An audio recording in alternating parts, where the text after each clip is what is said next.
Pesatnya perkembangan dunia bisnis penting bagi calon pembisnis yang ingin menembus pasar internasional untuk memahami berbagai aspek yang mempengaruhi bisnis internasional serta menguasai strategi dan pedoman yang tepat. Melalui video ini kami akan membahas bagaimana bisnis internasional bisa dipengaruhi oleh hukum, teknologi, akuntansi, dan juga politik. Sebagai calon pelaku bisnis, kita perlu sadar bahwa persaingan bukan hanya ada di dalam negeri, tetapi juga di tingkat global. Perbedaan sistem hukum di dunia. Setiap negara yang mempunyai sistem hukum akan memuat perbedaan yang dipengaruhi oleh sejarah, budaya, agama, dan juga politik. 4 sistem hukum utama yaitu pertama adalah hukum Anglo-Saxon atau yang biasa disebut Common Law yang berlaku di Inggris, Amerika Serikat, dan Kanada. Dasar putusannya ada di tangan hakim. Contohnya, Inggris akhirnya mengizinkan putusan dalam mata uang asing yang penting untuk transaksi internasional. Kedua adalah hukum Continental atau Civil Law yang berlaku di Eropa dan Indonesia. Dasarnya adalah undang-undang tertulis. Contohnya, kasus PT Indo RX versus Renoplex, pemutusan sepihak yang dinyatakan batal demi hukum, menegaskan bahwa pentingnya perlindungan kontrak. Ketiga adalah hukum agama. Hukum agama berlaku di negara yang menerapkan teokrasi. Dasarnya adalah aturan agama, misalnya syariah Islam. Contohnya, miksu di Indonesia yang harus mengurus sertifikat halal sebelum beroperasi agar sesuai dengan regulasi syariah. Yang terakhir adalah hukum birokrasi. Hukum birokrasi berlaku di negara komunis atau diktator. Aturan bisa berubah sewenang-wenang. Contohnya, sengketa ayam Brazil versus Indonesia. WTO menyatakan aturan impor Indonesia diskriminatif. Memahami perbedaan pada tiap sistem hukum sangatlah penting agar bisnis dan kerjasama internasional berjalan aman dan juga adil. Ini kenapa kontrak itu bisa ditolak? Negara tujuan itu kayak common law, semua tergantung hakim, bukan cuma dokumen. Makanya, memahami sistem hukum tiap negara itu adalah kunci.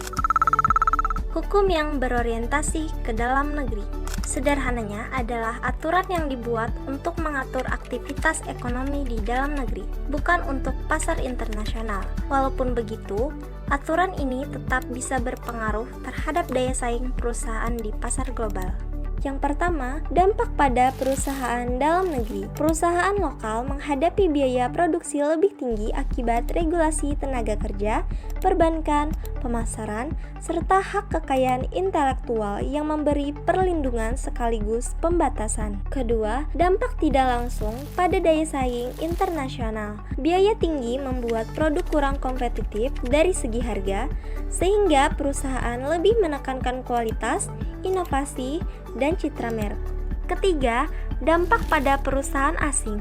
Perusahaan asing wajib menyesuaikan dengan hukum dan standar lokal, bahkan jika berbeda dengan aturan di negara asalnya. Hukum yang langsung mempengaruhi aktivitas bisnis. Pengaruh setiap bisnis selalu ada dari kacamata hukum. Sekecil apapun sebuah bisnis itu, misalnya kontrak jual beli yang paling sederhana, ataupun perizinan sebuah usaha, semuanya akan menentukan kesustainablean sebuah perusahaan. Hukum perdata di Indonesia berpengaruh langsung terhadap aktivitas bisnis dalam menjaga sahnya sebuah kontrak. Hukum perusahaan mengatur lahir dan matinya sebuah usaha. Hukum lainnya mencakup ketenagakerjaan, pajak, serta perlindungan hak cipta dan merek, sampai dengan aturan persaingan usaha. Di balik pasal dan undang-undang, ada manusia, ada pekerja, ada keluarga, dan juga ada masa depan. In the end, hukum bisnis bukan hanya soal perusahaan semata, tapi juga soal kehidupan. Hukum yang diajukan ke perusahaan-perusahaan asing. Hukum bagi perusahaan asing bukan hanya sekedar pasal di atas kertas, tapi juga benteng kedaulatan dan ujian ketahanan bisnis global. Ketika pemerintah memperoleh kekuasaan, mereka memilih untuk memindahkan kepemilikan sumber daya sektor swasta ke sektor pemerintah. suatu proses yang dikenal sebagai nasionalisasi. Yang paling rentan terhadap tindakan-tindakan semacam ini adalah industri yang tidak mudah dipindahkan, seperti baja, kimia, dan penyulingan minyak. Apabila pemerintah negara tujuan memberikan sebuah ganti rugi kepada pemilik swasta atas kerugian mereka, pengalihan tersebut dinamakan ekspropriasi atau pengambil alihan. Jika tidak memberi ganti rugi, pengalihan tersebut dinamakan konfiskasi atau penyitaan. Sesuai undang-undang, 51% saham harus dialihkan ke negara. Kalau begitu, kami minta kompensasi. Kalau tidak, operasional Anda akan dihentikan, Pak. Perusahaan multinasional terhadap negara tujuan. Perusahaan multinasional atau MNC membawa manfaat seperti modal besar, teknologi maju, dan penciptaan lapangan kerja saat masuk ke suatu negara. Namun, kehadiran mereka juga bisa menimbulkan dampak negatif. Dampak tersebut bergantung pada kebijakan dan pengawasan pemerintah setempat.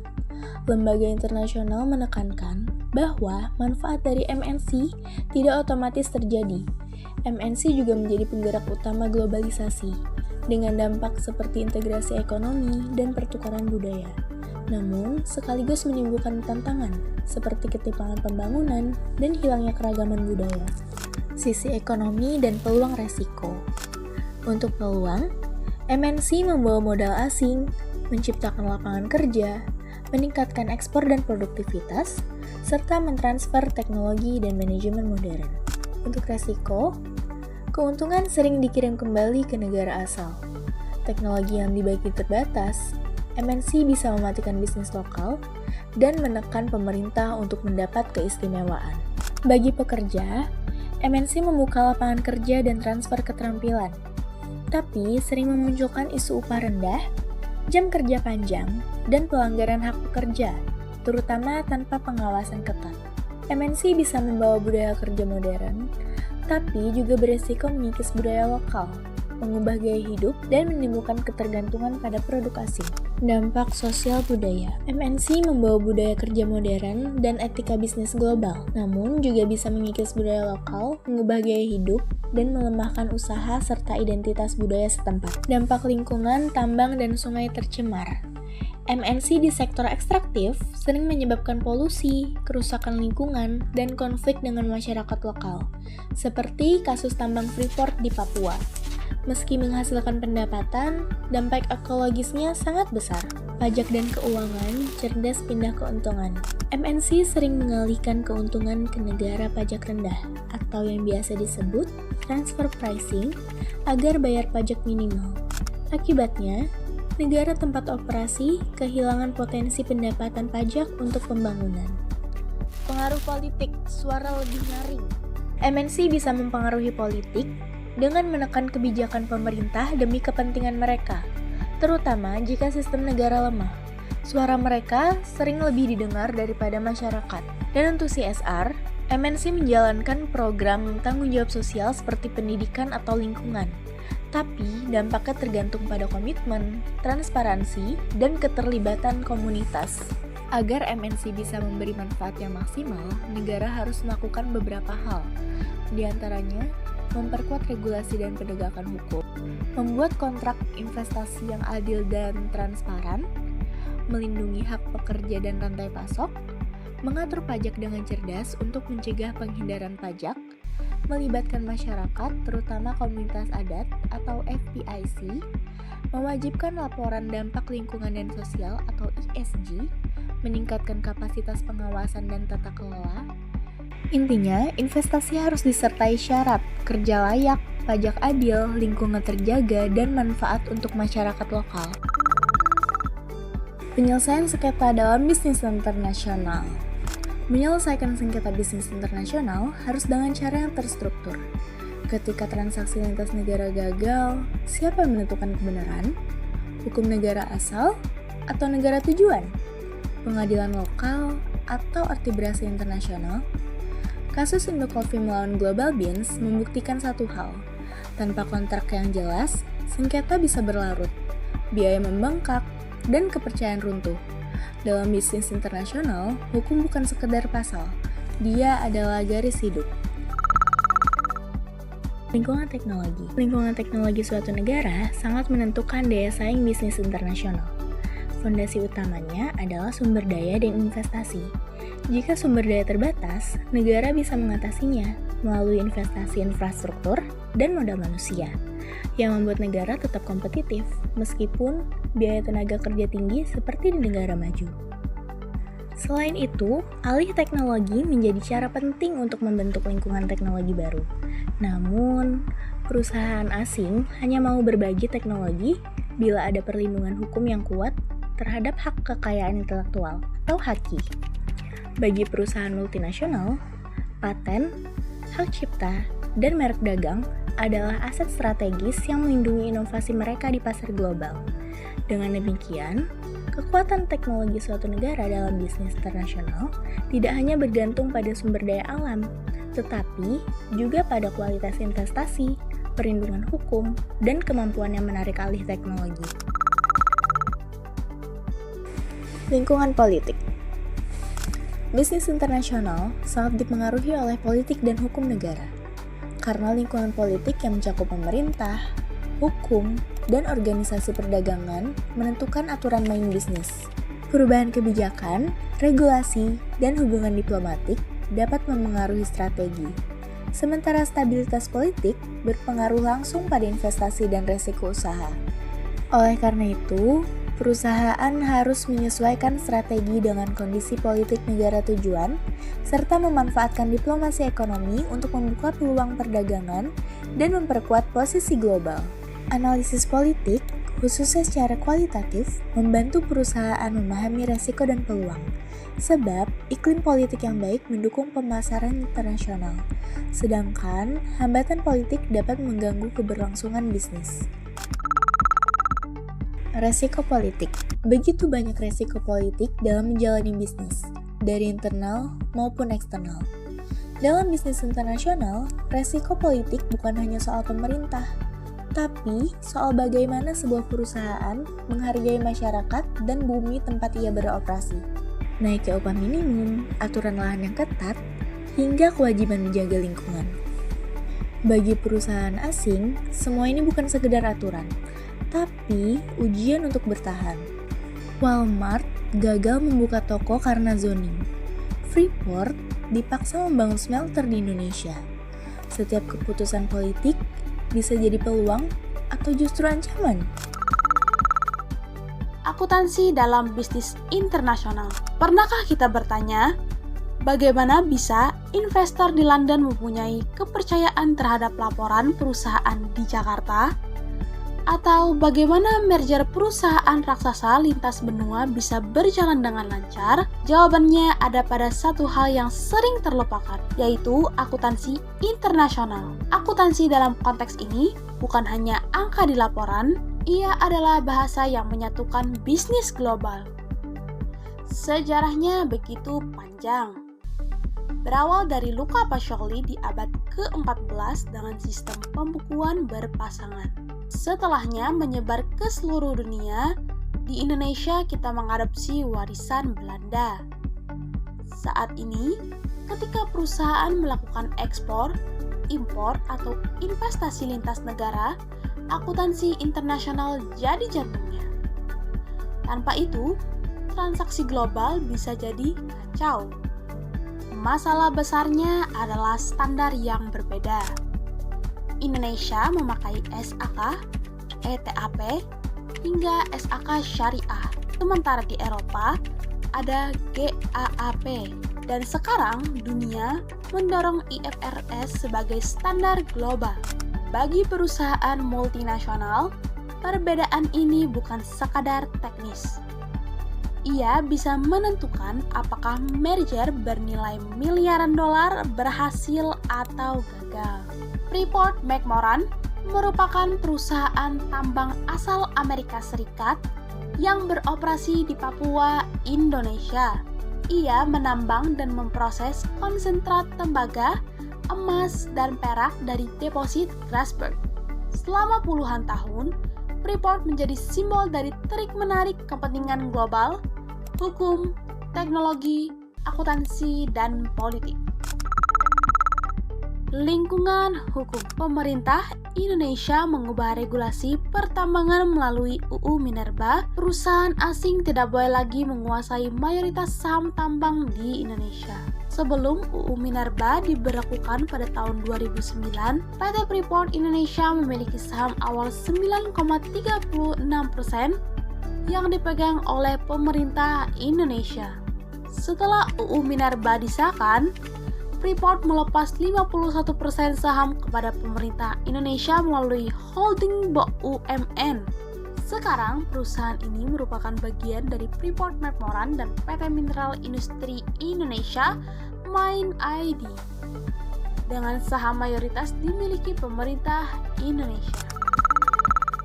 Lingkungan teknologi. Pemerintah mewajibkan Freeport membangun smelter, fasilitas pengolahan hasil tambang yang fungsinya meningkatkan kandungan logam. Tujuannya, meningkatkan nilai tambah tambang, tidak hanya sebagai penjual bahan mentah, dan mengurangi ketergantungan ekspor bahan mentah. Akibatnya apa? Freeport mengeluarkan investasi triliunan untuk memenuhi standar dari pemerintah. Lingkungan akuntansi. Di Amerika Serikat, kantor pusatnya mencatat penurunan aset. Karena saham berkurang, otomatis kepemilikan tambang juga berkurang. Di Indonesia, sebaliknya, ada penambahan aset negara di neraca BUMN pertambangan.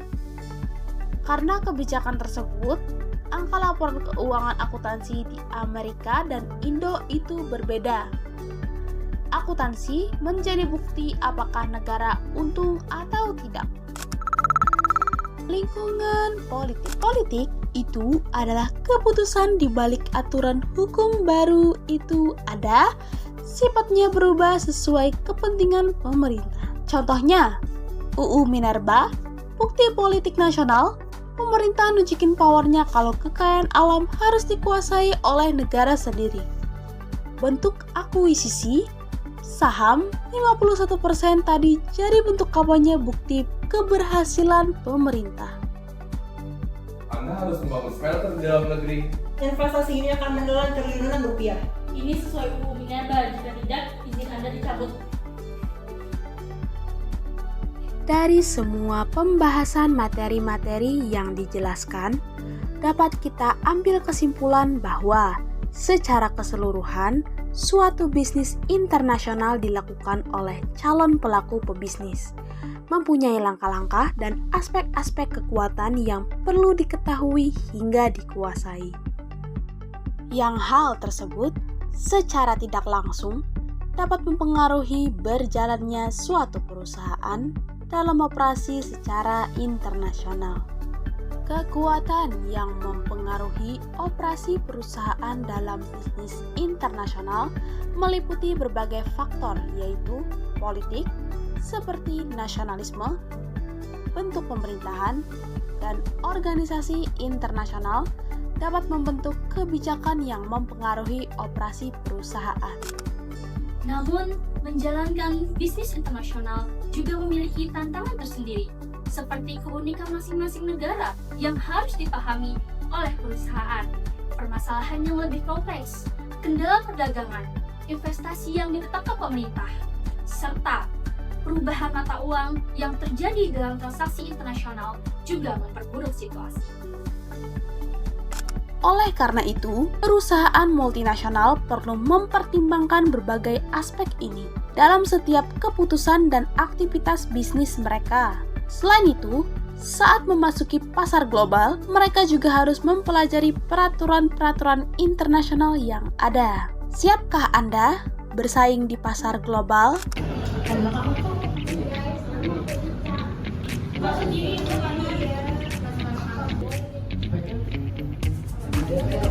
Ibu Menteri.